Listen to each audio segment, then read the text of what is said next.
Infamous niggas.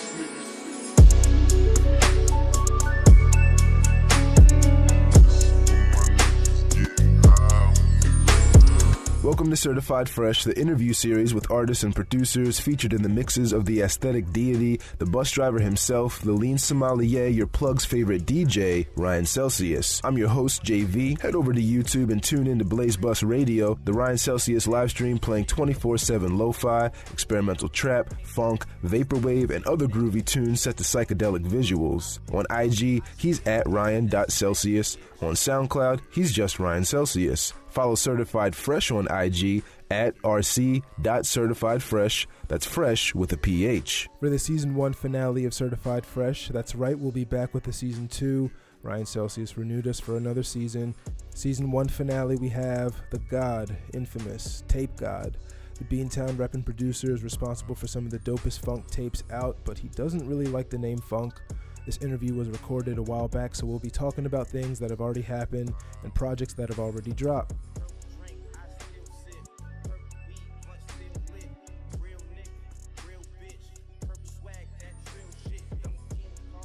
How's everything been going for you?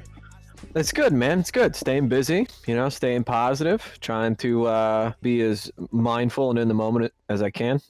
Yeah, I feel that. And are you still in Boston? Yep. 100%. Beantown, rep all day, 495. Word. Are you from there? I was born there, but I moved around a little bit. Came back just after graduating college. I've been back, I think, like 7 years. Oh, yeah. And did you go to school in Boston too? No. I went to school in Ohio. Oh, would you go to like Oberlin or something? Kent State. Oh, okay. What was that like? It's weird. The only thing in the city is the university. Like, the university has its own zip code. It's fucking wild. And so the only thing to do there is like go to school and get drunk. But the only thing I wanted to do was like skateboard and play in punk bands. Gotcha. All right, we'll come back to that punk band bit. So you're in Boston now. I want to ask you: are they going off with the fireworks by you too? Oh, 100%. Yeah, it's every day. Bro, I'm not, I don't and fucking get it. I don't get it. It's crazy. I keep thinking it's gunshots. I was like, wow, dude, shit's really popping off now. But it's fucking fireworks every day for like months. Yeah, people online are saying it's like some giant conspiracy theory, and then like it's starting to get to me because last night something fell in my bathroom, but I thought that it was like a super loud firework because I live right next to an alley, and then I couldn't go to sleep for like another hour. Then when I woke up this morning before work and I was in my bathroom, I'm like, oh, it wasn't a firework. My shit just fell off the wall, so I had to drill another hole and put it back in there. But hopefully they get bored and do something else soon because it's starting to get on my damn nerves.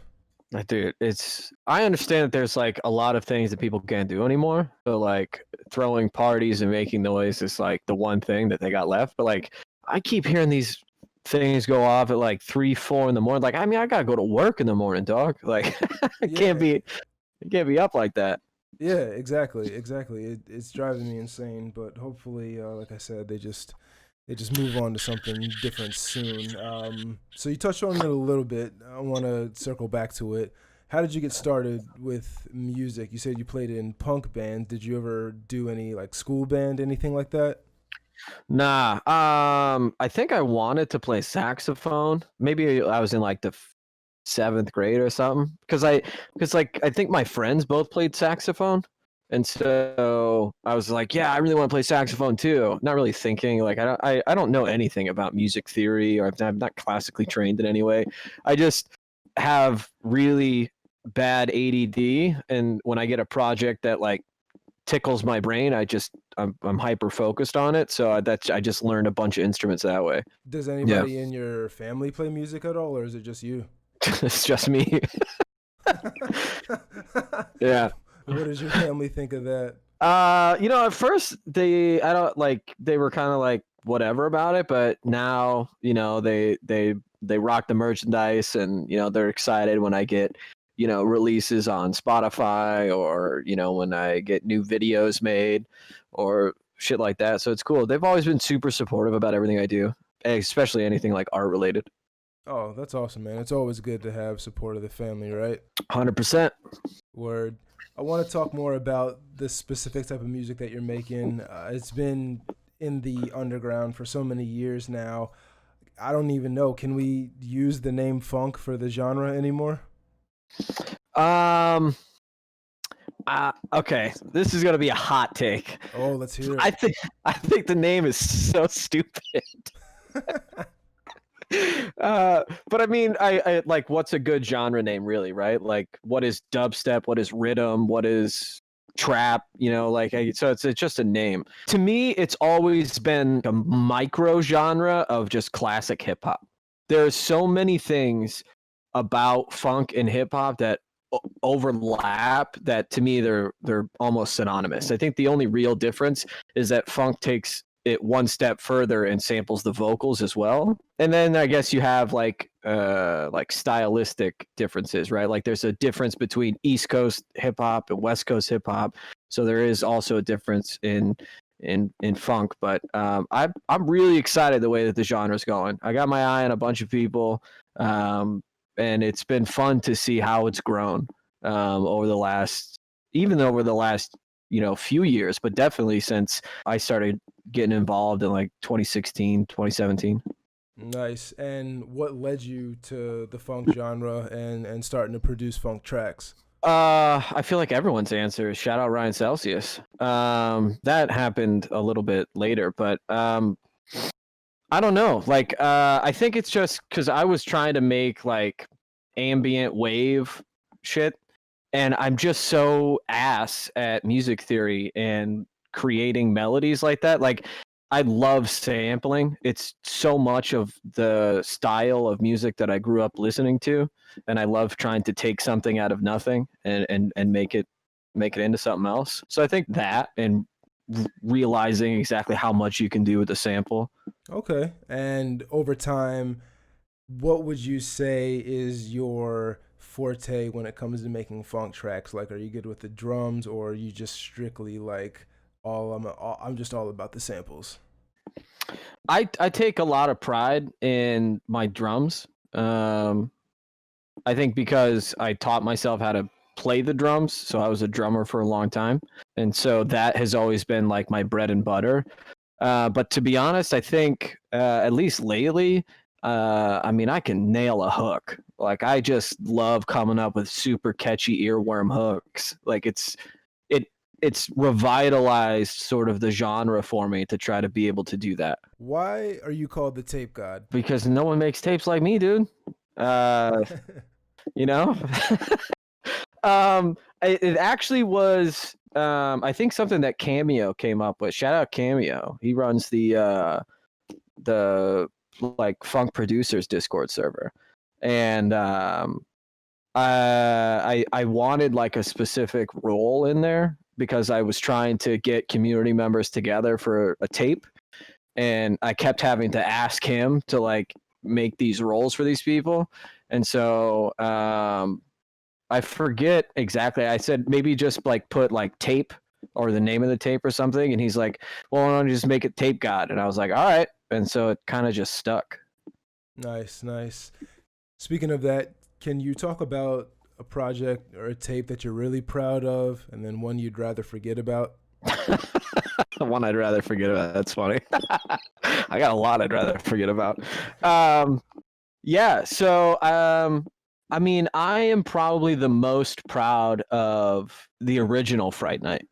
If I really had to think about the body of tapes that I've done, the original Fright Night to me, because that was us against the odds. Like, no one knew who any of us were. We had no like label support from anyone. We were barely featured, if at all, on any of the promotion channels.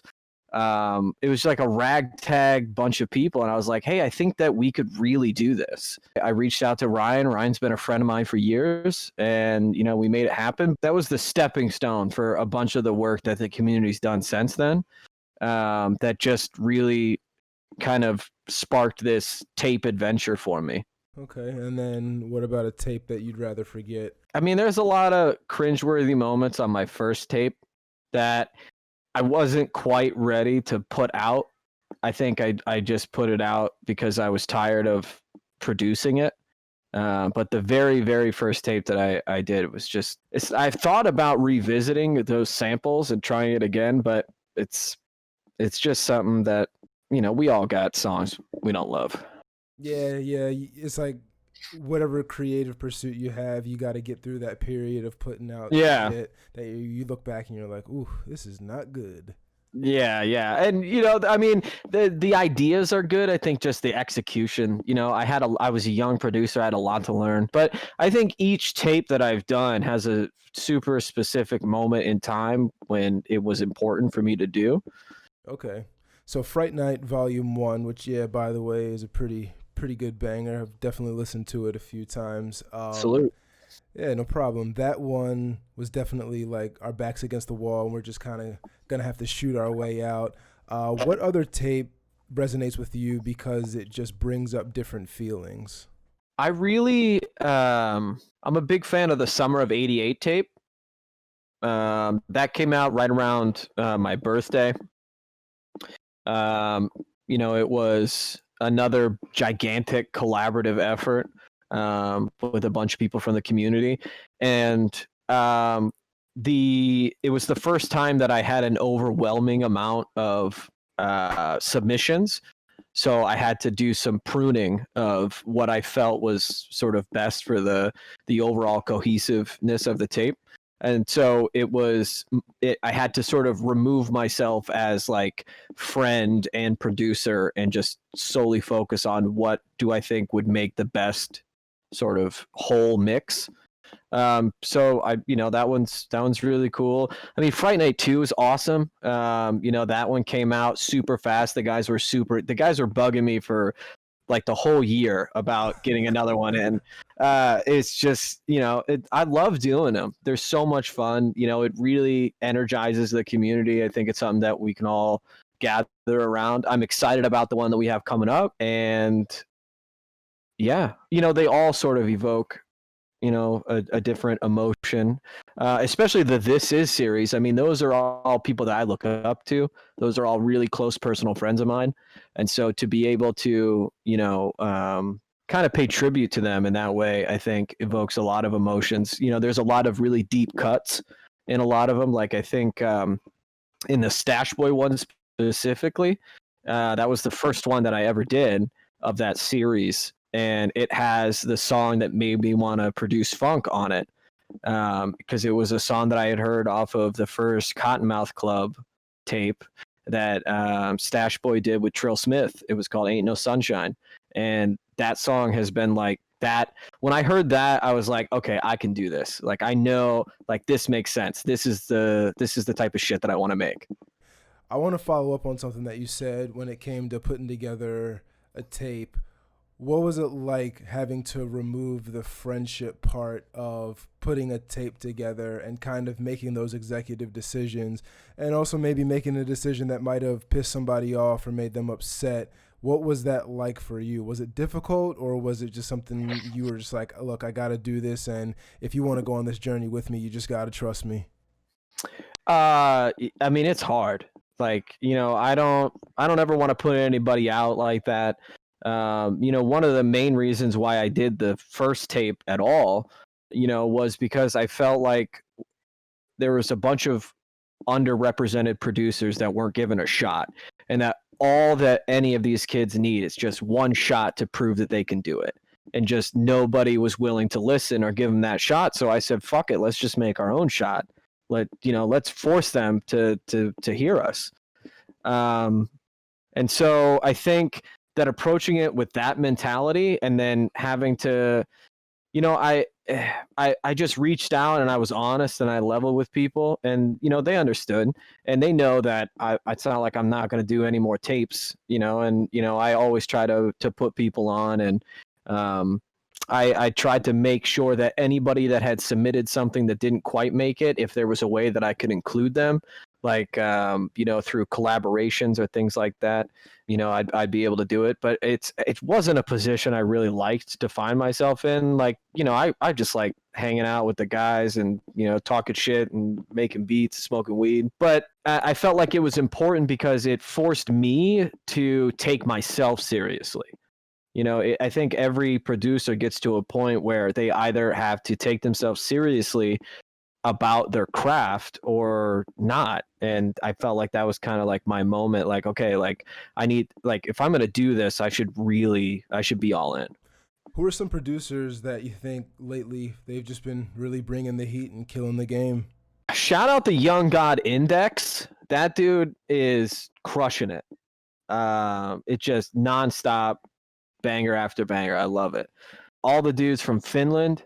Existence is one of them for sure. Who else is like new? Well, I fuck with Caliber a lot. I really fuck with Caliber. Nightingale's been rocking with us since the first Fright Night. Like, it's been incredible to see that dude grow as a producer. He's such a nice guy. Shout out Chibuzo. Fucking man, there's so many. I should really do like another like freshman tape. I think that would be fun to do. Lord Cato, of course. God, man, there's so many. Like, the scene is just so rife with young talent. I'm super excited to see where it goes. That's also something that I wanted to talk about. You were saying that Cameo, he runs the official Funk Discord server. How important has Discord been in the maturation and growth of the entire internet music scene? I don't think that there has been a more influential platform for sharing ideas and content in the recent years than Discord, because it has like all of the great chat features from like the old AOL Instant Messenger. But you can also like do video conference calls, and now you can stream through it, and like it's crazy. But for like the music side, it's great because you can share things instantly with people across the world. And it's linked to their phone, so it's like sending somebody a text message. Like I have Lord Cato. He lives in Switzerland, and I'm over here in Boston, USA. The time difference is like 13 hours or something crazy. But if I come up with an idea, I can send it to him, and in real time, he can see it if he's up, or if he's not, then he can work on it or whatever, and then send it to me. And then when I'm available, like everything saves in there. Like it's great. And being able to like connect with people around the world, like it's one thing to like for you and your boys to be into something, or like your close knit group of friends, or like even your hometown. But to find out that there's people in like Venezuela or Poland that not only like this stuff but also make it, and like what their versions sound like, it's just so mind blowing. It's so cool to be connected to so many people about this one small tiny thing. And I think that Discord did a good job in sort of being the catalyst that allowed it all, to be brought together. Yeah, definitely. I mean, we're even doing this interview using Discord right now, so shout out to the Discord devs. They're definitely on to something. So we're gonna start wrapping up here. I always ask these two questions to all of my guests. First, what's coming up next for you? What project you working on right now? Well, I have the Dawn Chronicles Volume 2 that I'm working on, so shout out that. I have the long overdue Smoke Break EP with my boy Justillionaire, so that'll finally be coming out soon. And then we have a community tape that'll be coming out shortly, and all proceeds of that are going to go to the Black Lives Matter movement and help offset some of the costs for protesters and journalists for their defense costs. Nice, that's what's up, man. Definitely shout out to you guys for bringing awareness to that. This wasn't a question that I wrote down, but thinking about you working on the other tapes got me thinking, who is the artist that you used for your tapes? Like, I really fucked with the cover for Summer of '88. Me. Oh shit, are you serious? Yeah, I've done all of them. Damn. Yeah, so I just find, like, I think one of the things that Ryan and I probably connected on early on is like we just love cinema and movies and shit. And so like I find all these super cool movie posters from growing up, or shit that I saw in Blockbuster. God, R.I.P. Pour one out for Blockbuster, dude. That shit was the jam. Yeah, absolutely. But yeah, so I just get the idea, and I know enough about Photoshop to be dangerous, but I'm still an idiot. Thank you, man. It means a lot. No problem. Now, I mean, I know I just said that we're wrapping up, but now I kind of want to dig into that a little bit more. What's your favorite movie genre? Is it horror or is it something else? I love kung fu, dude. I love. I think because part of it is I was brought up on Wu-Tang. I think Wu-Tang Clan might be like the first like rap I ever heard in my life. And I just kung fu. I just love it. Like, what's not to like, dude? It's just like fighting and like sick action and cool special effects and shit. Like, it's awesome. I love it. What are some of your favorite kung fu flicks? I like The Last Dragon. Oh. That's more of like an American version of it. And Blade of the Immortal for fucking sure. I think everyone should see Blade of the Immortal. That is one of, if not the most badass movie I've ever seen. Blade of the Immortal. All right, I'll have to check that out. I'm assuming that's an older movie, right? Not quite that old. I think maybe 90s or 2000s. What do you think about movies that aren't like explicitly kung fu movies, but they definitely focus on action and fight sequences? Like, have you ever seen The Raid before? No, but I'll put it on my I'll put it on my fucking Plex. Yeah, man. See if I can watch it. I think the first one is called The Raid Redemption, and I haven't seen the second one yet, but that movie was pretty wild. I haven't seen Ong Bak, but my stepbrother, he's a really big fan of that one. Have you ever seen the Korean version of Old Boy? Yes, I have. It's so much better. Yeah. I mean, the American version is good. Like, it's not an awfully produced movie, but if you've seen the original, it just pales in comparison. Like, the original has so much more depth and agony to it 100%. Than the sort of Hollywood version that they came out with. I mean, it's a well-made movie, but it'd be like having Dr. Pepper, and then someone offers you like Dr. Shoughton from whatever you know what I mean? Like, it tastes similar, but definitely not as good as Dr. Pepper. Yeah, it's just can't really beat the original, right? Yeah. Word. All right, now we're really gonna finish up here. How can people hit you up if they want to get on a tape, if they want to collab, or even if they want to buy some of your tracks? Where do you sell your stuff at? So you can follow me on social media at official_infamous. I'm pretty sure that's everywhere. My SoundCloud is I Am Infamous. Bandcamp is Infamous495. All the links for my socials, my Bandcamp, my free drum kit, the merchandise, and I think the Analog by Nature website and badradio.nz. All that shit is on my SoundCloud, so hit me up there if you have any questions about any of the tapes or whatever. The SoundCloud messaging is open. I don't really do Discord that much. I don't really do social media really as a whole, but you can find me sometimes in Ryan's Discord or the official Funk server. Word. That's what's up, man. Anything else you want to bring up that we haven't already gone over? I don't think so. I think we're good. Nice. All right, man. Well, Mr. Infamous Tape God, drum kit extraordinaire, thanks so much for sitting down with me again. I know that we sat down a long time ago, and this series has been taking a long time to come out, but I really appreciate you hitting me up again, and I've just completely revamped my workflow. So when this interview comes out, honestly, it's probably going to sound better than the rest of them. So, congratulations.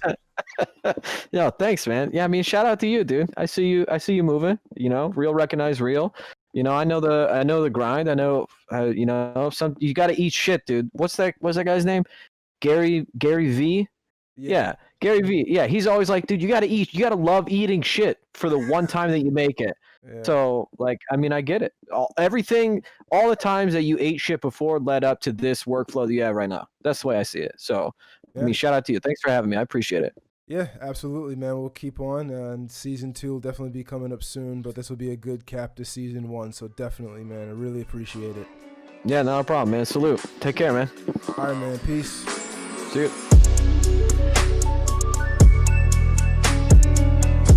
Once again, thanks for Infms for sitting down with us. As mentioned, we'll be back with the season 2, better graphics, better audio, new guests, and new adventures. Thanks for listening. Like Certified Fresh on IG @_certified_PHRESH. Hit the subscribe button on YouTube. I'm JV. Thanks for listening. Certified Fresh.